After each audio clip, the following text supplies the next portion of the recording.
హన్మకొండ జిల్లా కమలాపూర్ మండల బంగపల్లి లక్ష్మీపూర్ గ్రామాల్లో నిన్న అర్ధరాత్రి వీచిన ఈదురు గాలులకు మామిడి సపోటా తోటలకు భారీ నష్టం వాటిల్లింది. శనిగరం గ్రామానికి చెందిన కొంతమంది కౌలు రైతులు సుమారు 50 ఎకరాల మామిడి సపోటా తోటలను కౌలుకు తీసుకుని సాగు చేశారు. నిన్న రాత్రి వీచిన ఈదురు గాలులకు పంట మొత్తం నేలపాలవడంతో రైతులు కన్నీరు మున్నీరవుతున్నారు.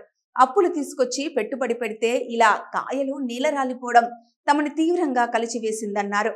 వ్యవసాయ శాఖ అధికారులు స్పందించి ప్రభుత్వం దృష్టికి తీసుకెళ్లి తమకు పంట నష్ట పరిహారం చెల్లించేలా చర్యలు తీసుకోవాలని ప్రభుత్వాన్ని వేడుకున్నారు.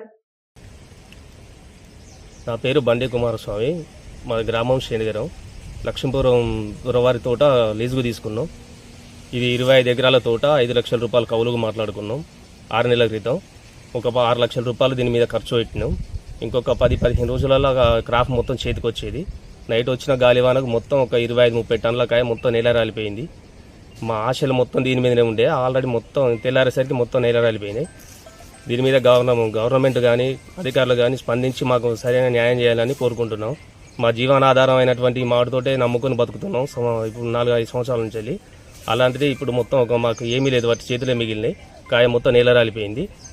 దీన్ని సీఎం గారు కానీ అధికారులు కానీ స్పందించి మాకు న్యాయం చేయాలని కోరుకుంటాను.